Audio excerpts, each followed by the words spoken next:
नमस्कार दोस्तों, आप सभी का स्वागत है। तो दोस्तों आज की वीडियो में हम बात करेंगे य और ए और छोटी की और बड़ी की और कुछ शब्द हैं उनमें भी आपको मैं अंतर बताऊंगा। इससे पहले यदि आपने मैंने हिंदी अशुद्धियों पे एक वीडियो और बनाया था, वो नहीं देखा हो तो आप उसको भी देख लीजिए। उसका लिंक आपको डिस्क्रिप्शन में मिल जाएगा। और यूट्यूब पे भी आप जाओगे तो प्लेलिस्ट में हिंदी अशुद्धियों के नाम से प्लेलिस्ट है, तो उस पर वहाँ भी वो आपको वीडियो मिल जाएगा, तो आप उसको देख लीजिए। हालांकि उसमें और इसमें अलग अलग चीज़ें हैं, बट उसको भी आप देख लेंगे तो बेसिक चीज़ें आपकी जो हिंदी अशुद्धियों में है वो सारी क्लियर हो जाएंगे। और ये वीडियो तो अलग सेपरेट है ही। तो चलिए शुरू करते हैं बिना टाइम वेस्ट किए हुए। आराम से देखेंगे, पूरी वीडियो देखेंगे तभी जाके आपको कुछ समझ में आएगा, बीच बीच में नहीं देखना है क्योंकि हर चीज़ का नियम अलग है। तो आराम से देखिएगा। तो चलिए शुरू करते हैं और साक्ष्यों के आधार पर बात करूँगा मैं कि यह आपको यूज़ करना है, ए यूज़ करना है। तो शुरुआत करेंगे हम छोटी की और बड़ी की से। सारी चीज़ें लूँगा मैं, लेकिन शुरुआत हम छोटी की और बड़ी की से करेंगे। ठीक है दोस्तों, आपको मैं प्रमाणित साक्ष्यों के आधार पर बताऊंगा कि आपको कौन सा यूज़ करना है। तो धैर्य बनाए रखें और वीडियो को अंत तक देखें। तो चलिए शुरू करते हैं। छोटा की और बड़ा की देख लेते हैं। तो सबसे पहले मैं यहाँ लिखता हूँ छोटा की, ठीक है, और यहाँ पे लिखता हूँ मैं बड़ा की। ठीक है दोस्तों, तो ये बेसिक चीज़ जानेंगे। ये क्या है कि एक शब्द है पूरा, इसको अक्षर बोलते हैं लोग, अक्षर नहीं है, ये पूरा शब्द है। ठीक है दोस्तों, की और ये छोटा की और बड़ा की एक पूरा शब्द है। तो अब शब्द है तो ये जो छोटा की है दोस्तों, इसको हम बोलते हैं योजक शब्द। राइटिंग पे मत जाना, योजक शब्द बोलते हैं इसको। ठीक है दोस्तों, योजक शब्द क्यों बोलते हैं? क्योंकि ये वाक्यों को जोड़ता है। अब वाक्यों को कैसे जोड़ता है मैं डायरेक्ट उदाहरण के साथ आपके साथ बात करूंगा। जैसे कि मैं लिखता हूँ, मैंने देखा कि वह आ रहा है, पूर्ण विराम, फुल स्टॉप। मैंने देखा कि, अब इसको पढ़ो, मैंने देखा, ये एक उपवाक्य है, ये पूरा एक वाक्य है और इसमें जो ये है ये उपवाक्य बोला जाता है। पूरा एक वाक्य हो गया और ये जो है ये उपवाक्य हो गए, दो उपवाक्य, इनको जोड़ने का काम करता है कि। तो ये होगा योजक शब्द। यानी कि दो उपवाक्य होंगे, उनको जोड़ने पे छोटा की आता है। ठीक है दोस्तों, अब ये समझ में नहीं आता तो इसका एक रामबाण बता देता हूँ मैं। कभी भी है के बाद में हमेशा छोटा की आता है के बाद में। अब इसको थोड़ी देर के लिए कट कर देते हैं। जैसे ये है, अब है जैसे कि मैं कहना चाहता हूँ। ठीक है, मैं कहना चाहता हूँ कि, है और हूँ दोनों एक बात है। और जैसे कि नम्र निवेदन है कि, वह चाहता है कि, यानी कि मैं चाहता हूँ है कि, वो कहना चाहता है कि, सरकार चाहती है कि। है के बाद में कभी भी बड़ी की नहीं आएगी, हमेशा छोटी की का हम प्रयोग करेंगे है के बाद में। सीधा सा रामबाण इलाज ये है। और ऐसा समझना चाहो तो आप ऐसे भी समझ सकते हो, दो उपवाक्यों को जोड़ने के लिए की का, छोटा की का इस्तेमाल किया जाता है। ठीक है दोस्तों, आशा करता हूँ कि आपको समझ में आ गया होगा। बाकी चीज़ है बड़ी की। बड़ी की दोस्तों क्या है कि, दोस्तों बड़ी की जो है ये संबंध को बताता है। किसको बताता है? संबंध को बताता है। अब संबंध कैसे बताता है, डायरेक्ट उदाहरण के साथ मैं आपके साथ बात करता हूँ। जैसे कि राम की माता ने उसे यह कहा। ठीक है, राम की माता सरकार की योजना, ये कहीं ना कहीं संबंध बता रहा है। सरकार की योजना, किसकी योजना? सरकार की योजना। राम की माता, किसकी माता? राम की माता। ठीक है, ये संबंध बताता है। आप इन सबको छोड़ के एक चीज़ याद रख सकते हो, है हूँ ये होते हैं, इनसे बाद में कभी भी बड़ी की नहीं आती, हमेशा छोटी की आती है। निवेदन करना चाहता हूँ कि, वह कहना चाहता है कि, सरकार चाहती है कि, आपसे निवेदन है कि, इसमें हमेशा छोटी की आएगी, बाकी चीज़ों में आप बड़ी की लगाते रहिए। ठीक है, और ये मैंने समझा दिया है कि कैसे आपको समझना है। ये संबंध को बताता है, सरकार की योजनाएं, ठीक है, ऐसे शब्द, भारत की राजधानी, ऐसे शब्द आते हैं ना जो संबंध बताएं कहीं ना कहीं। सरकार की योजना, किसकी योजना? सरकार की योजना, उसमें हमेशा बड़ा की और छोटा की आपको मैंने बता ही दिया। यह और ए की बात करने से पहले मैं आपके साथ एक चीज़ और बता देता हूँ। 3 शब्द लिए हैं मैंने। एक होता है उपर्युक्त, एक होता है उपयुक्त, एक होता है उपरोक्त। ठीक है, जो उपर्युक्त है, उपयुक्त है, उपरोक्त है, इनमें सबसे पहले ये हो गए 3 शब्द। ये 3 शब्द नहीं है, ये हैं 2 शब्द, क्योंकि उपरोक्त नाम का कोई शब्द नहीं होता। हालांकि यूज़ करने में लोग यूज़ करते हैं, बट उपरोक्त नाम का कोई शब्द नहीं होता है। हिंदी शब्दावली में उपरोक्त नाम का कोई शब्द नहीं है। ठीक है, ये गलत है, तो इसको तो आप भूल ही जाओ। बचे 2 शब्द। उपर्युक्त का मतलब होता है ऊपर, ऊपर लिखित। उपयुक्त का अर्थ होता है ऊपर लिखित। ठीक है, जो ऊपर लिखा हुआ है, जैसा कि आपने देखा होगा ऑब्जेक्टिव टाइप जो अपने क्वेश्चंस होते हैं उनमें नीचे एक ऑप्शन होता है उपयुक्त में से कोई नहीं, देखा होगा आप सभी ने, तो वो वाला उपयुक्त है। इसका अर्थ होता है ऊपर लिखित। और उपयुक्त होता है, इसका अर्थ होता है उचित या सही। इसका उदाहरण है, जैसे कि यह आपके लिए उपयुक्त समय है, यह बात आपके लिए उपयुक्त नहीं है, ऐसी चीज़ें। ठीक है, तो इसका भी मैं आशा करता हूँ आपको समझ में आ गया होगा। उपयुक्त, उपयुक्त, उपरोक्त नाम का कोई शब्द नहीं है।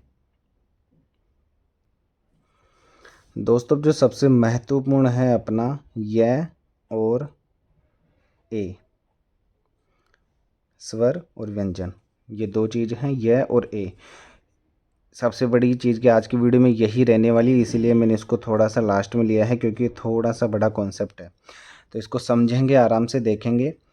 इसको समझाने से पहले मैं आपको इसका नियम बता देता हूँ कि ये इसका एक नियम भी है कि ये और ए यूज़ कहाँ होता है, लेकिन इस नियम के आधार पर हम नहीं चलेंगे। मैं लास्ट में जो बताऊँगा आप उसके अनुसार करेंगे, बट मुझे नियम बताना ज़रूरी है, क्योंकि कई लोग, मुझे पता है कि कमेंट करेंगे कि सर ये यूज़ कहाँ होता है, इसका नियम बार बार में वो परेशान करेंगे।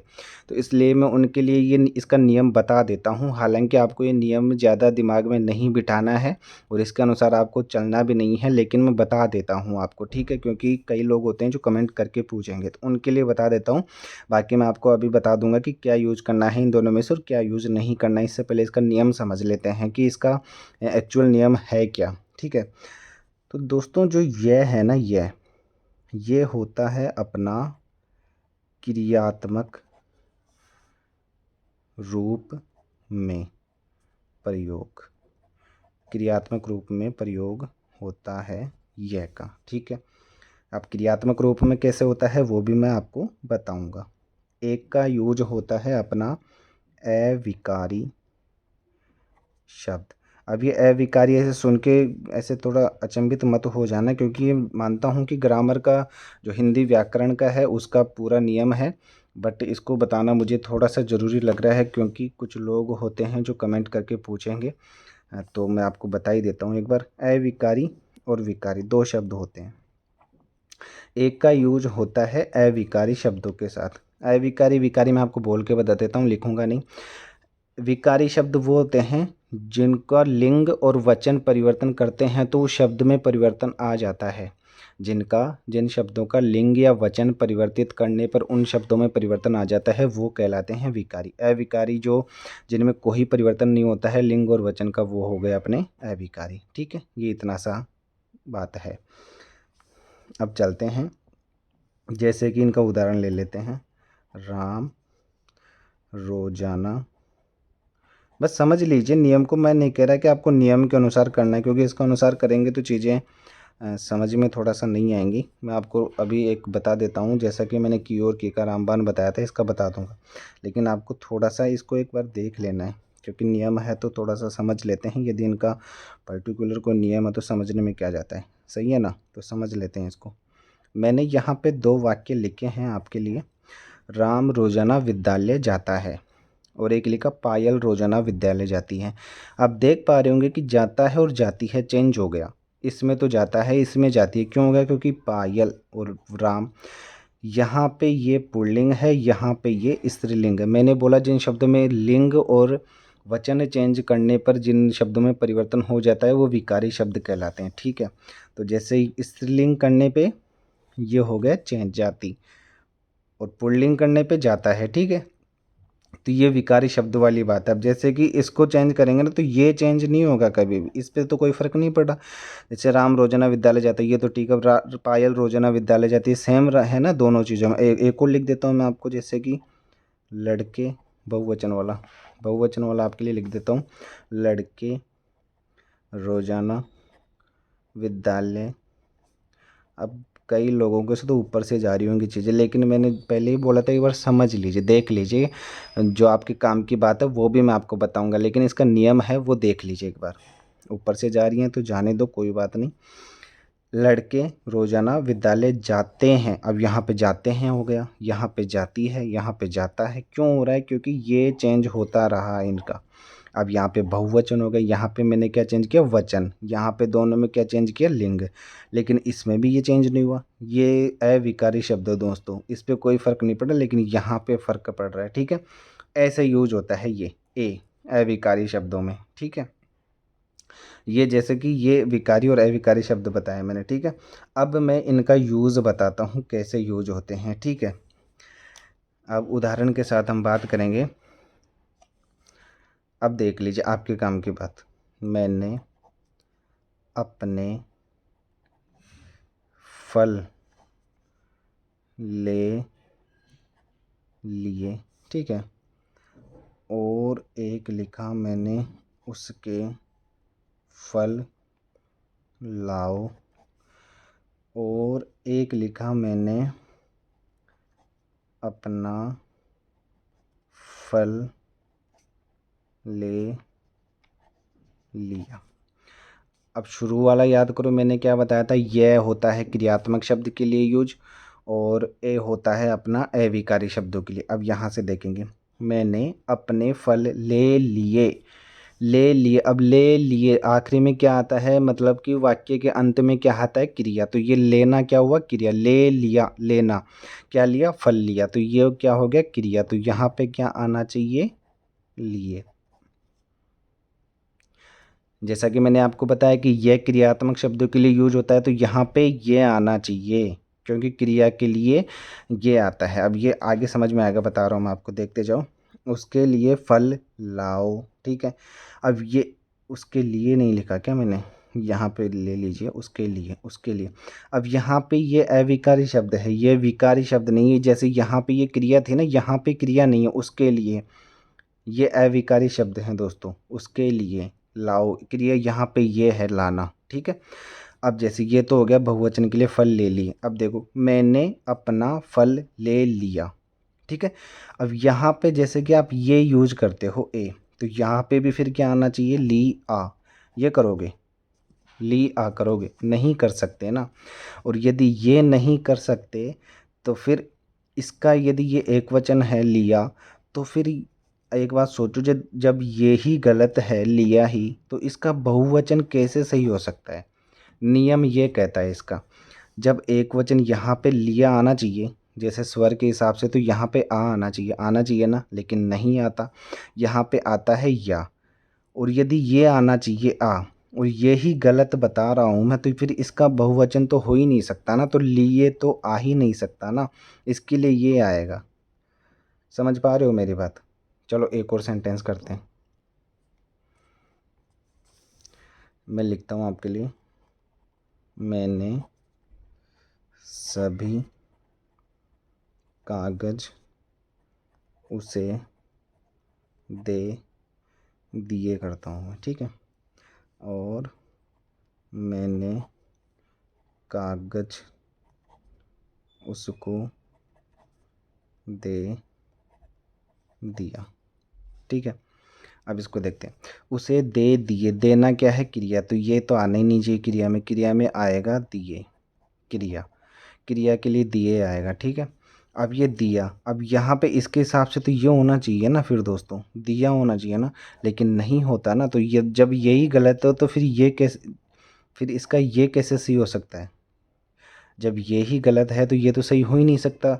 ठीक है, तो यहाँ पे भी ये आएगा दिया। ठीक है, दिया ये आपको सबको पता होगा कि दिया आता है, लेकिन यहाँ पे अपन आ नहीं लगा सकते, तो इसका ये भी नहीं हो सकता। ठीक है, इसी प्रकार से दोस्तों आपका ई और ई का खेल है। ई और ई का खेल भी इसी प्रकार समान रहेगा। इसमें भी क्या है, जैसे कि मैं सेंटेंस लिखता हूँ आज, इसमें भी वही है, ये क्रिया के लिए आएगा और ये अविकारी शब्दों के लिए आएगा। आज मैंने मिठाई खाई। ठीक है, अब यहाँ पे आप ऐसे नहीं कर सकते खाई, ये तो वो वाला खाई हो गया जो खाई नहीं होती, खाई संज्ञा जिसे बोलते हैं, खाई दोनों तरफ खाई है, वो वाली खाई हो गई। ये तो खाई यही आएगा ना क्रिया के लिए, तो ये तो आ ही नहीं सकता, नहीं आ सकता ना। बस ये सेम है, ई का और ई का भी दोनों सेम रहेगा। जैसे कि आज मैंने फल खाया, ये बिल्कुल सही है ना, आप सभी को पता है खाया ही होगा। यहाँ पे ये तो नहीं हो सकता खा आ, स्वर नहीं हो सकता ना, तो स्वर यहाँ नहीं हो सकता, तो यहाँ स्वर कैसे हो जाएगा फिर? नहीं हो सकता ना। हाँ, स्वर कहाँ पे होता है? संज्ञा वाले शब्दों में, जैसे लड़ाई ये संज्ञा है, मिठाई जैसा कि मैंने ऊपर इसका प्रयोग किया, यहाँ पे ई आएगा। ठीक है, जैसे फिर हो गया अपना खाई, और एक हो गया हलवाई। ऐसे जो होते हैं ना, जो संज्ञा वाले शब्द, उनमें स्वर आएगा। ठीक है, और बाकी में क्रिया वाले शब्दों में ये आता है हमेशा। ठीक है, अब दोस्तों इनका सभी का निष्कर्ष इन सब का जो मैंने बताया, ये और ए निकल के यही आ रहा है कि अपने को लिए यूज करना है कि ये। अब आप सोच रहे होंगे सर काम की बात बताओ, दोनों में से यूज कौन सा करना है, फालतू की माथापच्ची ये क्या कर दिया आपने। तो अब समझिए दोनों में से यूज कौन सा करना है, ये देख लो। इसको समझाने से पहले आपको मैं दो शब्द और क्लियर कर देता हूँ। दो शब्द रह गए थे, पीछे बता रहा था लेकिन ये छूट गए थे, इसलिए और इसलिए। ठीक है दोस्तों, ये कोई शब्द ही नहीं होता हिंदी शब्दावली में, यह कोई शब्द ही नहीं है, ये ही रहेगा। इसलिए ज़्यादातर लोगों को पता है, अच्छी बात है। नहीं पता जिनको ये लगाते हैं कभी कभी, वो मत लगाया करिए, क्योंकि ये कोई शब्द ही नहीं होता, ये शब्द सही होता है, ये शब्द ही नहीं है। ठीक है, इनमें भी एक बार देख लीजिएगा आप। ठीक है, अब बात करते हैं इनकी। दोस्तों आपको हमेशा ये ही यूज करना है, किसी की बातों में नहीं आना, आपको ये ही यूज करना है, हमेशा स्वर वाला यूज करना। और क्यों यूज करना है, मैं इतने दावे के साथ क्यों कह रहा हूँ कि ये ही यूज करना है, उसका प्रमाण मैं आपको अभी दिखाऊंगा, थोड़ी देर बाद में स्लाइड चलाऊंगा मैं, उसमें देखना आप, उसमें दिखाऊंगा। लेकिन एक बार समझ लीजिए आपको ये ही यूज करना है। अब बात रही आपकी हाई कोर्ट एग्ज़ाम की। हाई कोर्ट एग्ज़ाम की बात रही तो दोस्तों हाई कोर्ट का सीधा सा सिंपल है कि उसका कोई नियम नहीं है कि वो क्या मानता है, कब क्या मैटर में क्या नहीं मानता है। ठीक है, तो आपको अपना 100% देने के लिए आपको क्या करना होगा कि स्वर ही यूज करना है, ये वाला यूज नहीं करना, क्योंकि ये नियम के हिसाब से भी देखा जाए तो अभी गलत हो जाएगा। ये नियम तो इसका है, लेकिन अभी जो मैं बताऊंगा ना उसके हिसाब से ये बिल्कुल गलत है, क्योंकि हिंदी का जो मानकीकरण हुआ था उसके हिसाब से मैं उसके स्लाइड दिखाऊंगा, जो मानकीकरण की कॉपी है उसकी स्लाइड दिखाऊंगा अभी आपको। तो उसमें ये लिखा हुआ है साफ साफ कि ये ही यूज होगा, ये यूज नहीं होगा। ठीक है, तो आपको ये वाला ही यूज करना है, ए वाला, ये ना कि ये वाला। ठीक है, ये वाला आपको कभी भी यूज नहीं कर रहा है। बात रही हाई कोर्ट एग्जाम की, तो उसमें भी ये ही यूज करना है। ठीक है दोस्तों, और ये कहाँ पे यूज करना है अभी मैं आपको स्लाइड में बता देता हूँ, कहाँ यूज करना है और कहाँ यूज नहीं करना है। आपको ए यूज करना है। ठीक है दोस्तों, बाकी मैं आपको स्लाइड दिखा रहा हूँ कि कहाँ क्या करना है। दोस्तों ये देखिएगा स्लाइड, जैसा कि मैंने आपको बताया था कि मैं स्लाइड दिखा रहा हूँ, तो आप देखिएगा ये हिंदी का मानकीकरण होता है, इसका पूरा कॉपी आपको मिल जाएगा, इसकी पूरी पीडीएफ आपको मिल जाएंगी। टेलीग्राम पे जाएंगे, वहाँ पे देखेंगे तो आपको ये मिल जाएंगी, वहाँ पे देख लेंगे आप, इसको पूरा आराम से पढ़ लेंगे। इसका मैंने जो स्क्रीनशॉट ले रखे हैं बीच बीच में से, जो आपके काम की चीज़ें हैं। बाकी आपको पूरे नियम पढ़ने हैं तो ये भी आपको टेलीग्राम पर उपलब्ध हो जाएंगे, तो आप वहाँ पर जाके इसको देख सकते हैं। अब इसको आराम से पढ़ेंगे। जहाँ श्रुति मूलक यह वह का प्रयोग विकल्प से होता है वहाँ न किया जाए, अर्थात किए और यह वाला आपका किए, नई नई, हुआ हुआ आदि में से पहले, यानी कि स्वरात्मक जो स्वर होते हैं ना, की ए, न बड़ी ई। ये जो स्वर वाले हैं ना, रूपों का, स्वरात्मक रूपों का ही प्रयोग किया जाए। यह नियम क्रिया विशेषण अव्यय, यानी कि कहीं भी कैसा भी सेंटेंस हो, क्रिया का हो, विशेषण का हो, संज्ञा का हो, कैसा भी शब्द हो, वहाँ पे हमेशा ये स्वर वाले हैं वो ही यूज में होंगे। ठीक है। अव्यय आदि सभी रूपों और स्थितियों में लागू माना जाए, जैसे दिखाए गए, राम के लिए, पुस्तक लिए हुए। अब हुए में यह तो नहीं आ रहा, हुए में ए ही क्यों आता है, हमेशा आपने देखा होगा। नई में, वो नई दिल्ली में यह क्यों नहीं आता। ठीक है, नई दिल्ली। ऐसे शब्दों में हमेशा आपको ए ही यूज करना है दोस्तों। मैं कोई अपनी बात बना के नहीं कह रहा, मैं पहले भी बोला था कि हिंदी का मानकीकरण हो चुका है। उस वाली वीडियो में भी मैंने बोला है, पहले वाला जो पार्ट है उसको भी आप देख लीजिएगा और इसको भी आप समझ लीजिए। मैंने इसलिए बोला था वहाँ भी और अभी भी कह रहा हूँ कि ए वाला ही यूज होता है। ठीक है, इसको आप ढंग से देख लिए। और ये जो दूसरा वाला है, जैसे कि जहाँ यह श्रुति मूलक व्याकरणिक परिवर्तन न होकर, इसका मैं थोड़ा सा सीधी भाषा में समझाता हूँ। जो शब्द होता है ना उसको यानी कि ये और एक उसके जो मूल शब्द का ही चेंज हो जाए, जो मूल शब्द है उसका अर्थ ही चेंज हो जाए ना, वहाँ पे ई का यूज़ नहीं करना। जैसे स्थाई, अब ये मूल शब्द है, स्थाई ऐसे ही लिखा जाता है। अब से ई कर देंगे ना तो ये शब्द ही गलत हो जाएगा, वो स्थाई कोई शब्द ही नहीं होता।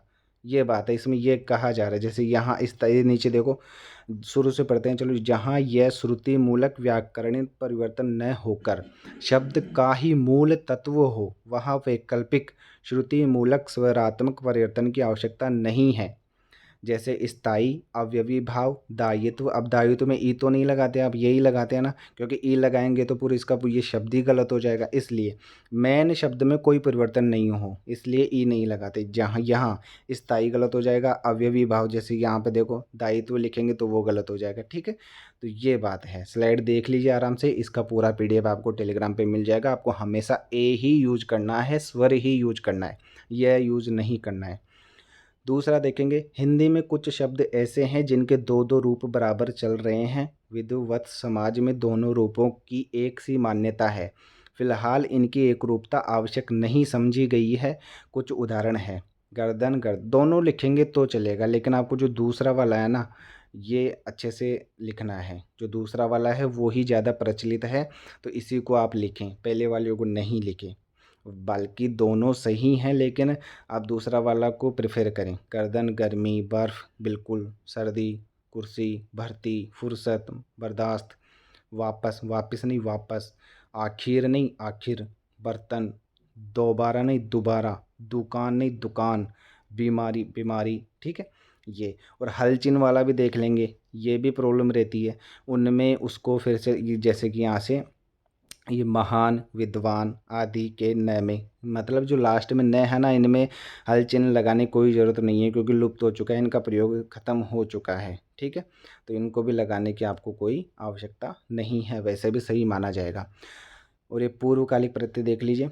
जो शब्द होते हैं ना, मैंने उस वीडियो में बताया होगा, मिलाकर, कर कर, ये खाकर, पीकर, ये जो शब्द है ना ये मिलकर आते हैं। जैसे पीकर, पीकर को आप अलग नहीं कर सकते, मिलाकर को आप अलग नहीं कर सकते।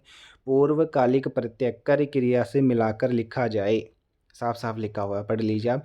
जैसे मिलाकर, खा, पी कर, पी और कर को अलग नहीं कर सकते आप। रो कर को अलग नहीं कर सकते, जैसे रो और फिर कर, ऐसे नहीं करना है। मिलकर, मिलाकर, ये सब। चल कर, इनमें कर को अलग नहीं करना कभी भी। ऐसे जो शब्द आते हैं ना, उनमें कर को कभी भी अलग नहीं करना है। तो ये चीज़ें आपको मैंने दिखाई हैं, बिल्कुल प्रमाणित चीज़ें हैं ये। इसका पीडीएफ आपको टेलीग्राम पे मिल जाएगा।